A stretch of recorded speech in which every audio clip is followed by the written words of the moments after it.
now is Deputy National Security Advisor Jon Finer. Thank you so much for being here. I appreciate it. I want to start with what is happening in the Middle East. The U.S. is moving military assets there after Hamas's top political leader and negotiator was assassinated in Iran. Do you believe an Iranian retaliation against Israel is imminent? Well, Dana, I won't speak for what the Iranians will or won't do. It's a better question posed for them. But what I will say is we and our ally Israel are preparing for every possibility.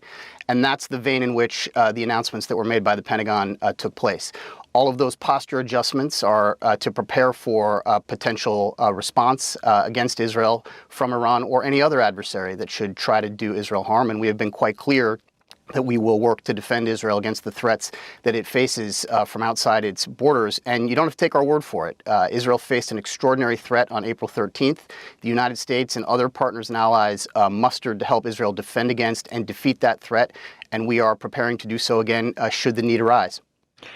President Biden said that assassination hasn't helped efforts to negotiate a ceasefire and free hostages from Gaza. Axios reporter and CNN analyst Barak Ravid reports that top Israeli security and intelligence officials are concerned that Prime Minister Netanyahu does not want to move forward with a ceasefire for hostages deal. Does the president think Netanyahu is trying to avoid a deal? Well, Dana, I won't speak to the private conversations that take place between the president and the prime minister. What I will say is these are two people who have a 4-decade-plus relationship. One of the extraordinary assets in the U.S.-Israel relationship is this personal relationship between these two leaders in which they can speak to each other directly and candidly. That's been the case since President Biden came to office. It's certainly been the case since October 7th. The United States has been extremely clear, both publicly and privately, about how urgent we think it is that this ceasefire and hostage deal be established. Nothing that's taken place over the last week or two has changed that sense of urgency. And if anything, part of why we believe this needs to happen as quickly as possible is because in the Middle East, at a time in which there are hostilities taking place, outside factors can infect and disrupt these talks. And so we don't want to allow that to happen. We want the parties back at the table and working through a deal that we believe is very much on the table. But John, separate and apart from private conversations, the question is whether President Biden thinks Prime Minister Netanyahu is trying to avoid a deal. I will let the prime minister speak to his position when it comes to a hostage deal, and I certainly won't characterize the president's assessment of the prime minister. We've conveyed our position quite clearly in the president's public remarks, in the president's private remarks. We see Israeli negotiators at the table working towards finalizing an arrangement. We think that is exactly what they should be doing. So you believe that Prime Minister Netanyahu is doing everything he can to get a deal? What I believe is there is not currently a deal in place. There should be a deal in place, and we are putting as much pressure as we can and working to facilitate as much as possible with all sides to try to get this deal established, because we think that is fundamentally good for Israel, good for its security, certainly good for the Palestinians who live in Gaza, and good for the region to try to turn the temperature down on this entire situation. The parents of Idan Alexander, an American citizen who's been held in Gaza for 302 days, told me that during a meeting with President Biden and the Prime Minister, he personally assured the hostage families, Netanyahu did, that he was committed to a deal and wouldn't add new Israeli conditions. And that meeting was just 10 days ago in the White House. Since then, Netanyahu made new demands. And Yael and Adi Alexander say that he lied to them in front of President Biden. Did he? Look, I'm not going to get between a disagreement that may exist between hostage families who are going through the most extraordinarily difficult situation imaginable and the Prime Minister of Israel. What I will say is the President and the Prime Minister had a very direct discussion on this topic. After that, the President and the Prime Minister went into a room with the American hostage families and heard very directly from them how important it is, how anguishing it is to have their loved ones in this situation, how important it is for this deal to get done. That remains our overriding focus, in addition to providing a defense from Israel against the threats that it may face, turning this conversation and turning our efforts to the arrangement to try to get a ceasefire done and get these hostages freed. We are not going to lose sight of that important goal. I want to turn to the historic. This is the book of 2nd Esdras, chapter 15, verse 1. Behold, speak thou in the ears of my people the words of prophecy, which I will put in thy mouth, saith the Lord Yahweh Bahashem Yahweh Shai. Kol Holayim La, Abanawa Yahweh Bahashem Yahweh Shai Bahashem Rekat Quadash. Double honors to the elder apostles and elder bishops of Great Millstone who rule well. Salutations to the Akim out there on the highways and the byways. Salutations to the hopeful elect. Salutations to you speckled birds, you Israelite foreigners. And shalom to the Akwaf, sitting and listening in silence as the scriptures say to do so. 2nd Esdras, chapter 15, verse 1. Behold, speak thou in the ears of my people the words of prophecy, which I will put in thy mouth, saith the Lord Yahweh Bahashem Yahweh Shai. So, as prophets, okay, of Yahweh Bahashem Yahweh Shai, we must declare and speak the prophecies that are going to be brought forth, okay, because it comes with warning our people, okay, edifying our people, okay, and also, you know, speaking things into existence, man, because we hope and pray for these prophecies to be done speedily, man. Okay, we hope and pray that the prophecies come forth off of the pages quicker and quicker and quicker. And you know, as you heard and as you see, which the clip was way longer than what I played, and I don't want to write this out. If I remember, I'll put the link in the description box for you beloved Akim that want to do a lesson on your own, or if you beloved Akim or Akwaf just want to, you know, read up on it and, you know, dig more into it. But we know these things must come, man. We know that the small hats is going to basically embrace and bring Babylon, aka America, into their endeavors, into their issues, man, which is also of prophecy, man. Okay, nothing's going to change. There's not going to be no damn ceasefire. There's not going to be no let's negotiate. Let's come to an agreement. No, man.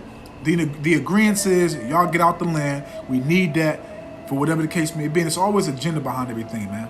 Okay, but again, this is all part of prophecy, which we must speak. Okay, we're not here to debate about understanding of certain precepts and, you know, to give this and to give that. No, we're supposed to be prophesying, man. Not going back and forth with you simple ass niggas, man.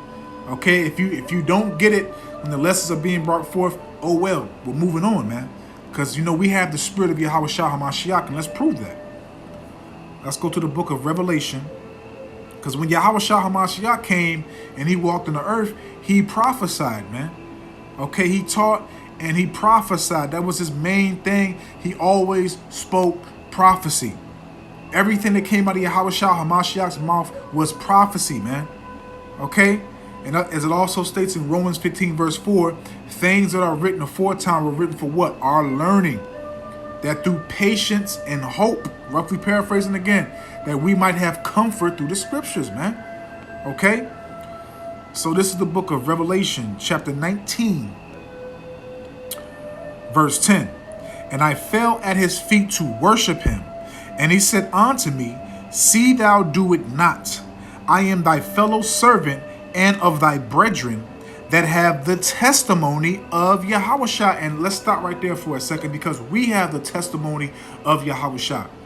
So what is the testimony of Yahushua? Let's continue, because what I spoke prior was the truth. Okay? That have the testimony of Yahushua. Worship Yahweh, Bahashem Yahushua, for the testimony of Yahushua is the spirit of prophecy, not the spirit of debate, not the spirit of let's go back and forth and let's see who has the truth. No. Okay, we show forth that we have the truth through our teachings, through our due diligence, through our spirit, okay? Through our sincerity and our fearfulness towards Yahweh Ba'ashem Yahweh Shai, man. And also what else? For the testimony, which we have again, of Yahweh Shai is the spirit of prophecy. And that's what we're supposed to be consumed in, is in prophecy, man. Okay? So what you're seeing right now on the screen and what you have saw before the lesson came on is prophecy being fulfilled, man, and being told by these damn devils, man. And what do? We line it up with the scriptures, man. Why do you think the beloved Elder Bishop Zachariah made the statement about prophecy? Why do you think the beloved Elder Apostle Aramlab made the statement about prophecy, man? You know, when we see these things come about, we're supposed to line these things up with the scriptures and speak prophecy, because we want the prophecies to come forth so we can get the fuck out of this nightmare, this hellhole, man. Okay? We measure the times, man.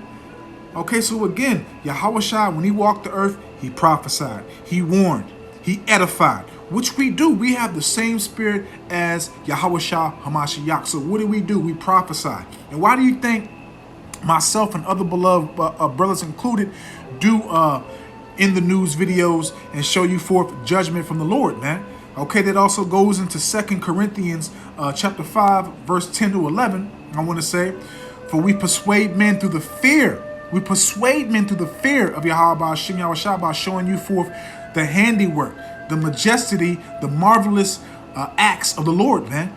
Because Yahweh Shem Yahushua is not fucking around and he's not playing games, man. And that's another way of showing forth prophecy. The Lord saying that he's going to judge the earth and to show you forth that he's doing what he said he's going to do. All right. So let's grab this. Because like I said, we got to measure the times. We got to, we got to stay focused. We got to keep our eyes on the prize. Okay. 2nd Esdras chapter 9, starting off at verse 1. He answered me then and said, measure thou the time diligently in itself, and when thou seest part of the signs which I have told thee before, and again, going into the book of St. Matthew 24, okay, going through the whole Bible, the signs that the Lord has set up, Joel 3, various other, signs in the heavens and stuff like that, man. Very various signs that the Lord has, given us in our Bible, okay, in our book to watch out for. And that's why we keep our eyes on prophecy, so we can measure the times and line them up to know exactly where we're at and what to expect. Okay? Verse 2. Then shalt thou understand that it is the very same time when the highest will begin to visit the world which he made. And we're very, very near to that time, man. Okay? Because, as it says, you'll see uproars of the matter of fact. Let's read it. Salakia. Therefore, when thou shalt be seen, Salakia. Therefore, there shall be seen earthquakes and uproars of the people in the world, which we see right now. We see earthquakes, all types of perilous weather disasters, man. Okay, and we've seen all types of uproars of the people in various continents and various countries, man. Okay, which is coming here to Babylon the Great, and I can't wait, which I know the beloved Akim agree, we cannot wait for those things to happen on the soils of Babylon, aka America. Verse 3, again, therefore when thou shalt be seen earthquakes and uproars of the people in the world, then shalt thou well understand that the Most High spake of those things from the beginning, that were before thee, even from the beginning. For like as all that is made in the world have a beginning and an end, and we're at the end. And the end is manifest, and we are looking at the end being manifest right before our eyes, man. Our salvation, what does it say, Salakia? Let me grab this. Call Lord Yahweh Shem Yahushua Bahashim Rakak Kodash. So I didn't even think about the grabbing this, but I'm going to grab it right now. Romans 13, verse 11. And that knowing the time, that now it is high time to awake out of sleep. For now our salvation is nearer than we believe. And our salvation is nearer than we believe, man. Everything is adding up. The prophecies are aligning. Okay, and they're literally walking off of the pages, man. And this is a time for us to rejoice, to see the prophecies being activated, to see the prophecies being brought forth by Yahweh Ba'ashem, Yahweh Shai, man. Okay, because with the prophecies being brought forth, our salvation is nearer than we believe, man. Yes, we're going to go through hell. Yes, we're going to be tried. We're going to be tested. We're going to go through the furnace of adversity. Okay? But it's all for our benefit. It's all for us to progress, to improve. Okay? It's beneficial for us to go through these things to show forth our dedication, our alliance. Okay? That we're about what we speak, and we're not just talking out of our asses, and then when the fire is put on us, we fold, man. No, We hope and pray that Yahweh Hashem Yahushua amplifies and intensifies our spirit to keep us in line, to keep us dedicated with him, man. To not bend the knee or bow down to you fucking red silverback gorillas, man. Okay? Because our salvation is nearer than we believe, man. We just got to hold on, be patient, suffer. And when you suffer, man, when you go through the hard times, it makes you stronger, man. Okay? St. Matthew's chapter 24, and I'm going to read verse, St. Matthew's 24, and I'm going to read verse 14. And this gospel of the kingdom shall be preached in all the world for a witness unto all nations, then shall the end come. And the real gospel is being preached right now. Okay, starting back from the late 60s, okay, when you had Abba Bivens, if I'm saying his name right, if I'm saying it wrong, Salakia, when you had that beloved brother, you know, started the true understanding of the Bible, and then, you know, our teachers, you know, got more things revealed to them, and now everything is, you know, it's working. It's that great millstone. It's continuously working, man. Okay, so you know the true gospel is being preached, because when the slave Christian 501c3 plantation doctrine has been preached for over 500 years, the world has not been coming to an end. Okay, the prophecies haven't been coming off of the world, Salakia. Let me not say that, because the prophecies are always coming off in the way that the Lord sees fit. But the prophecies that actually are being activated and being brought forth right now, we see them, man. Okay, and this gospel, this truth, the good news is actually being preached across the four corners of the earth, man. So again, as it states in Romans chapter 13, verse 11, our salvation is nearer than we believe, man. Again, St. Matthew's 24, verse 14. And this gospel of the kingdom shall be preached in all the world for a witness. Okay, you got brothers preaching in the land of Ham. You got brothers preaching in Asia. Okay, you got Philistines that, you know, calling the name of Yahweh Hashem Yahushua. You got people in all different parts of lands preaching the gospel, man. Okay, you got people in Central America, South America, Canada. Okay, and everywhere you can think of right now, the gospel is being preached to all nations. And why is that? Because we're scattered to all nations, man. Okay, and it's also to tell the heathen to read them their arrest warrant, man. Okay, and the things that they have to be judged for, and also, you know, other things amongst that we preach and prophesy. Okay, and this gospel of the kingdom shall be preached in all the world for a witness unto all nations, and then shall the end come. So it shall be preached to all the world for a witness. So you can't say that the Most High didn't warn, that the Most High didn't have his prophets declaring his words to every nation out here.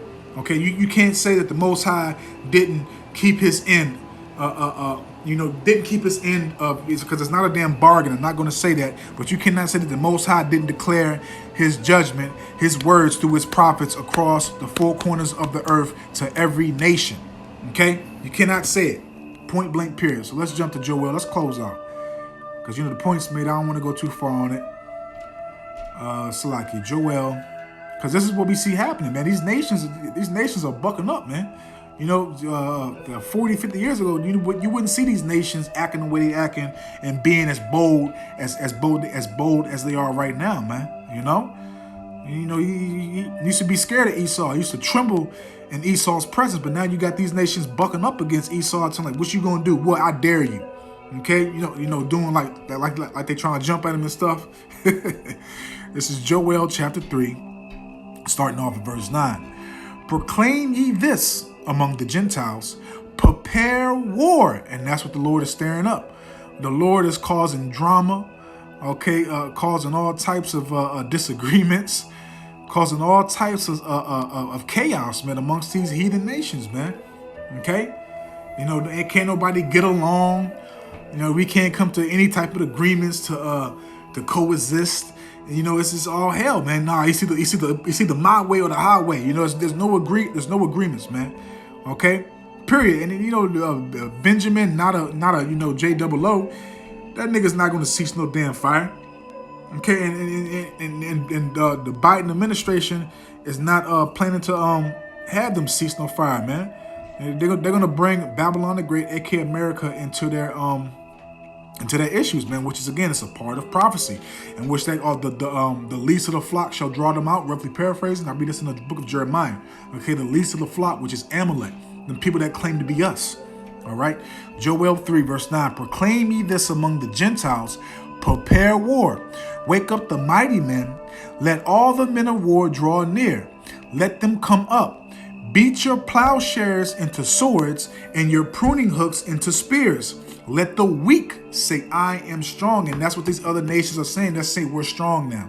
We have nuclear devices, nuclear arsenal. We have this, we have that. We're not scared of America no more. Okay, the same stuff that you have, we have. Okay, and you know, I saw videos, but you know, you had Moabites, which they had men and women training. And you know, also, you know, Russians, man, you know, that's a different type of Edomite, man. Them Russians, but they all, you know, their training is like, it's like high, it's very, very tactical, man, very, very aggressive. Okay, China, you got them walking on glass, laying on nails, hitting they other fellow soldiers up the head with big, thick bottles of glass, all types of stuff, man. They're literally preparing for war, man. Okay, these other heathen nations are not fucking around with you Babylonians, man. Because look at Babylon the Great. Look at America, man. What is America doing? It's comfortable. Okay, you got Americans glorifying and exalting the alphabet community. Okay, it's okay to be a flamboyant, confused person. You know, you can be a bookcase. Okay, you can be a microphone. Okay, you can be a damn. A marker highlighter, a highlight marker Salaki. You can be a coffee table. You can be anything you want to be, man. Okay, you don't see these Babylonians, these Americans. You know, they don't have that same spirit that they had, you know, 200, 300 years ago, man. These Americans are weak, man. Verse 11: assemble yourselves and come, all ye heathen, and gather yourselves together round about. And this is what the Lord's going to do, man. He's going to bring all you heathens to the so-called Middle East, which is Western Asia, okay? Gather yourselves round about, thither cause thy mighty ones to come down, O Yahweh, Bahashim Yahweh Shah, because the Lord's going to do it, man. The Lord's going to bring you heathens to the battlefield, man. And where's he going to bring y'all at? Verse 12, let the heathen be wakened and come up to the valley of Yahweh Shaphat. And that's the valley of judgment, the Lord's judgment, because he's going to start judging you you heathens in that in Yahweh Shaphat, man. And a lot of you Babylonians that go over to the so-called Middle East, again, which is Western Asia, y'all ain't coming back. Okay, y'all ain't coming back, and it's going to be like in 2nd Esdras chapter 15 and 16, I want to roughly say. Okay, read those chapters, 2nd Esdras 15 and 2nd Esdras 16. Okay? Let the heathen be wakened and come up to the valley of Yahweh Shaphat, for there will I sit to judge all the heathen round about. So that's where the judgment is going to start, man. Okay, and while you know Armageddon, which is World War III, is going to be going on, you're going to have all types of mayhem, chaos, ruthlessness, lawlessness here in Babylon the Great, man. You're going to have all hell breaking out here, man. It's literally going to be only the strong survive. Okay, which it really is. Only the ones that Yahweh Ba'ashim Yahweh Shah has ordained shall survive, man. Okay? But we see it, man. This is all part of prophecy in which we're going to declare and which we're going to speak, man. And Adawan Ratazah Yahweh Ba'ashim Yahweh Shah makes it come quick. Okay? Expeditiously, as that nigga T.I. say. So Adawan Ratazah, man, I hope and I pray that this was edifying, uplifting, and informative to the true, sincere Akim wa Akwaf. So with that, I'm just going to say, Call Holayam La, Albanawa, Yahweh, Bahashim, Yahweh Shai, Bahashim, Rekat Kwadash, Watha Wada, Yahweh, Bahashim, Yahweh Shai, Bahashim, Rekat Kwadash, for putting the spirit on me, my elder apostles, elder bishops, elders, brothers on down, for doing these epistles to enlighten you, to inform you, to edify you, and uplift you through the power and spirit and words of Yahweh, Bahashim, Yahweh Shai. May the blessing and election and protection be upon you and your household. Out of one Ratazah into the next one. So with that, I'm just going to say, Shalom.